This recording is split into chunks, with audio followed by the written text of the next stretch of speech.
So good morning dear students, welcome back in HWA current affairs classes. पहले मैं आपको कुछ इन्फॉर्मेशन देना चाहूँगा कि प्रीवियस डेज में मैं काफ़ी ये देख पा रहा हूँ कि जितने भी बच्चे हमसे जुड़े हुए हैं वो वीडियो को शुरू तो करते हैं लेकिन लास्ट तक देखते नहीं हैं। तो सबसे पहली बात तो कि आप खुद को एक धोखा दे रहे हो। कभी भी आप किसी भी टीचर से पढ़ रहे हो, अगर आपको कंटेंट अच्छा मिल रहा है तो वीडियो को लास्ट तक ज़रूर देखा करो, क्योंकि ये सारा मैं बच्चों के ही कहने पे कंटेंट लेके आता हूँ। आप जो डिमांड करते हो वो भी वीडियोस यहाँ पे बनाए जाते हैं। तो आप लोगों को करना क्या है कि लास्ट तक देखना है। 1.5 घंटे की क्लास नहीं होती है, केवल 10 मिनट की क्लास होती है। उसमें भी मैं काफ़ी कुछ आपका रिवीजन करवा देता हूँ। तो चलिए बिना किसी टाइम वेस्ट के शुरू करते हैं आज की अपनी ये इम्पॉर्टेंट क्लास। और लास्ट में जो क्वेश्चन पूछा है उसका आंसर भी आप लोग ज़रूर दीजिएगा। पहला क्वेश्चन है, हाल ही में विश्व एनजीओ दिवस कब मनाया गया? तो विश्व एनजीओ दिवस मनाया गया 27 फरवरी को। बात हुई है महत्वपूर्ण दिवस की, तो हमने फरवरी मंथ में जितने भी इम्पोर्टेंट डेज मनाए उनको डिस्कस करते हैं। 1 फरवरी को यानी 1 फरवरी को सेलिब्रेट किया गया भारतीय तटरक्षक दिवस। 2 फरवरी को विश्व आर्द्रभूमि दिवस। 4 फरवरी को विश्व कैंसर दिवस। 11 फरवरी को अंतर्राष्ट्रीय महिला एवं बालिका विज्ञान दिवस। 13 फरवरी को विश्व रेडियो दिवस। 24 फरवरी को केंद्रीय उत्पाद शुल्क दिवस। तो ये था पहला क्वेश्चन, और इससे रिलेटेड जो भी टॉपिक हो सकता था वो भी मैंने यहाँ पे डिस्कस कर दिया। अब हम चलते हैं सेकेंड नंबर के क्वेश्चन की ओर। सेकेंड नंबर का क्वेश्चन आपके सामने, हाल ही में किस राज्य सरकार ने स्कूली बच्चों के लिए दुर्घटना बीमा योजना शुरू की? तो दुर्घटना बीमा योजना अभी शुरू की है राजस्थान ने। इसमें अगर किसी बच्चे को भी कुछ भी हेल्थ इशू आता है या फिर उसको दुर्घटना हो जाती है उसके साथ में, तो उसको 1 लाख से 1.3 लाख रुपए तक की धनराशि प्रदान की जाएगी। बात हुई है राजस्थान की, तो राजस्थान की कैपिटल की बात करें तो वो है जयपुर। यहाँ के चीफ मिनिस्टर हैं भजन लाल शर्मा और गवर्नर हैं हरिभाऊ कृष्ण बागड़े। ये आप लोग याद रखिएगा, योजना का नाम याद रखिएगा, दुर्घटना बीमा योजना। चलते हैं तीसरे नंबर के क्वेश्चन की तरफ। तीसरा क्वेश्चन क्या है, हाल ही में एशिया की पहली वैश्विक हाइपरलूप प्रतियोगिता कहाँ हुई? तो ये हुई है चेन्नई में। एशियाज फर्स्ट हाइपरलूप प्रतियोगिता की बात करें तो चेन्नई तमिलनाडु में लॉन्च्ड बाय, इसको लॉन्च किसने किया? अश्वनी वैष्णव ने इसको लॉन्च किया है। और इसकी स्पीड कितनी रहने वाली है? तो इसकी स्पीड रहने वाली है 1200 किलोमीटर प्रति घंटा। देखिए ये एक हाइपरलूप क्या होता है, ये एक लूप होता है जो कि वैक्यूम में वर्क करता है और इसकी स्पीड काफ़ी हाई होती है। और इसका यूज़ क्यों किया जाएगा? एक जगह से दूसरी जगह तक पहुंचने के लिए, जिससे आप जल्दी पहुंच पाओ और आपका टाइम सेव हो पाए। तो इसीलिए इसका अभी परीक्षण चल रहा है, अभी ये ऑफिशियली लॉन्च नहीं हुआ है, अभी केवल इसकी टेस्टिंग चली है। और कितना इसको टेस्टिंग किया गया है? तो अभी केवल इसको 50 किलोमीटर ही इसकी टेस्टिंग की गई है। आगे भी टेस्टिंग की जाएगी, जब ये सफल हो जाएगी तो ये जनता के लिए भी काम में आएगा।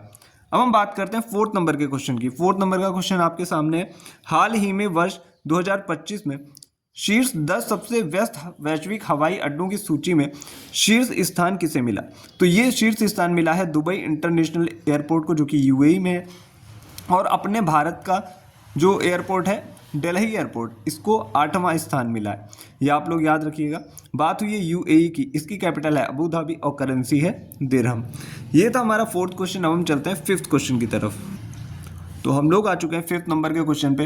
हाल ही में डीआरडीओ और भारतीय नौसेना ने कौन सी पहली एंटी शिप मिसाइल का सफल परीक्षण किया है? तो उसका नाम है NASMSR, यानी कि नेवी एंटी शिप मिसाइल। इसकी टेस्टिंग अभी चांदीपुर ओडिशा में हुई है। किसने की है? डीआरडीओ ने की है। और ये किस टाइप की मिसाइल है? फायर एंड फॉरगेट, यानी कि दागो और भूल जाओ। ये अपना टारगेट जो है अचीव कर लेती है। इसको किसी भी डायरेक्शन, मतलब कोई भी डायरेक्शन देने की आवश्यकता नहीं पड़ती है। अब हम बात करने वाले हैं अगले क्वेश्चन की, यानी कि क्वेश्चन नंबर 6 की। क्वेश्चन नंबर 6 क्या है, हाल ही में न्योकुम योलो उत्सव कहाँ मनाया गया है? तो ये मनाया गया है अरुणाचल प्रदेश में। न्योक का अर्थ होता है भूमि और कुम का अर्थ होता है सहकारिता या एकजुटता। बात हुई है अरुणाचल प्रदेश की, तो इससे रिलेटेड जो भी स्टैटिक जीके का टॉपिक है बन सकता है वो मैं डिस्कस कर लेता हूँ। अरुणाचल प्रदेश की बात करें तो कैपिटल हो जाती है इसकी ईटानगर और यहाँ के चीफ मिनिस्टर हैं पेमा खांडू। गवर्नर की बात करें तो वो है KT पटनायक। सबसे पहले सूर्योदय कहाँ होता है? तो ये होता है अरुणाचल प्रदेश में। RRB ग्रुप D में ये क्वेश्चन पूछा जा चुका है। प्रमुख दर्रे की बात करें तो बोमडीला दर्रा, दिहांग दर्रा, योंगयाप दर्रा यहाँ के अरुणाचल प्रदेश के दर्रे हैं। नेशनल पार्क की बात करें तो नामदफा, मौलिंग और पाक्के ये नेशनल पार्क है, अक्सर एग्जाम में पूछे जाते हैं। अब बात हो रही थी उत्सव और त्यौहार की, तो कुछ महत्वपूर्ण उत्सव और त्यौहार जो अभी हाल ही में मनाए गए इनको हम लोग डिस्कस कर लेते हैं और एग्जाम में इसमें से कुछ पूछे भी गए। सोनम लोसर महोत्सव सिक्किम में मनाया जाता है। लोसर महोत्सव की बात करें तो ये लद्दाख का है। सूरज कुंड मेला इस बार 38वें नंबर का यानी कि 38th एडिशन है, फरीदाबाद में मनाया गया। थाई पुसम त्यौहार तमिलनाडु में। कागदेय नृत्य महोत्सव एग्जाम में क्वेश्चन आ चुका है, सिक्किम में। फ्लैमिंगो महोत्सव की बात करें तो आंध्र प्रदेश में। मकर विलक्कू त्यौहार की बात करें तो ये मनाया जाता है केरल में।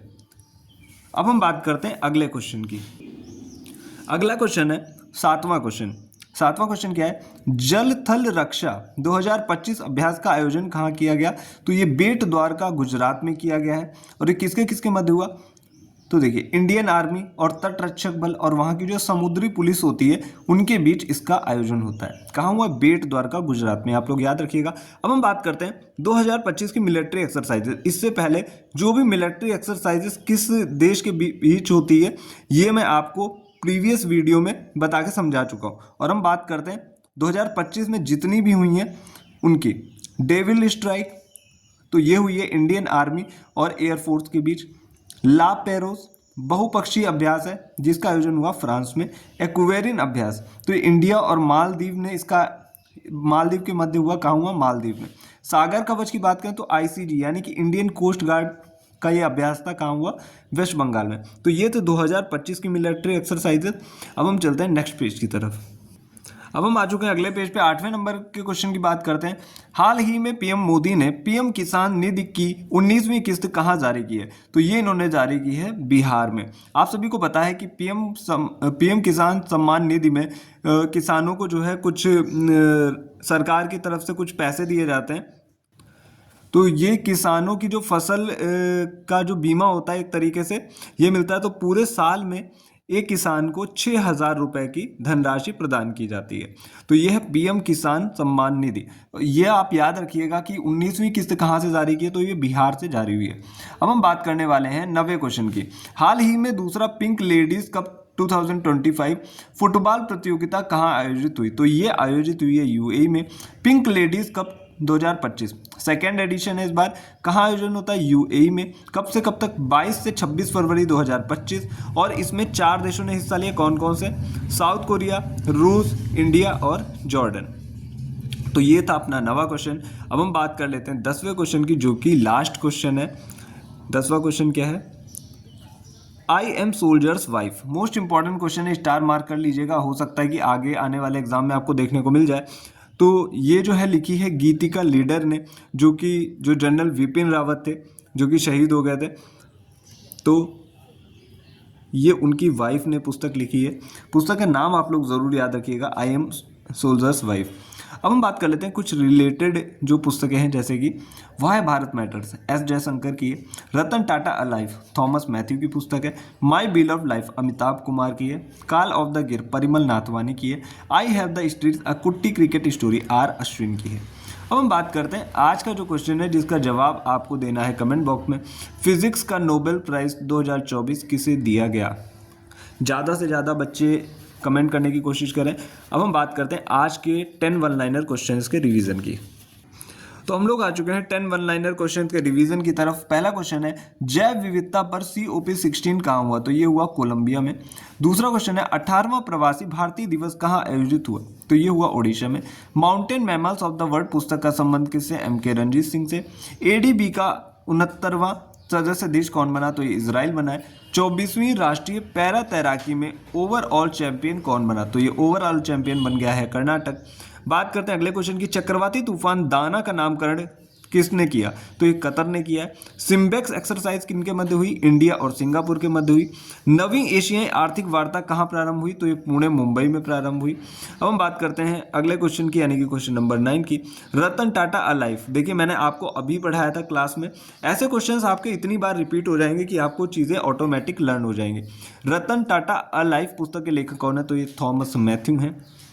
बात करते हैं 10वें क्वेश्चन की। 2025 Delhi open tennis ATP challenger tournament किसने जीता? तो ये जीता किरियन जैक्वेट ने, जो कि फ्रांस के हैं। तो आज की क्लास यहीं पे अपनी फिनिश होती है। आई होप आप लोग यहाँ से बहुत कुछ सीख के जाओगे 10 मिनट की क्लास में, और आंसर भी जो बच्चे मुझे दे रहे हैं मैं उनको मंथली करंट अफेयर फ्री में दे दूंगा। आज के लिए इतना ही, मिलते हैं नेक्स्ट करंट अफेयर्स के साथ। Thank you.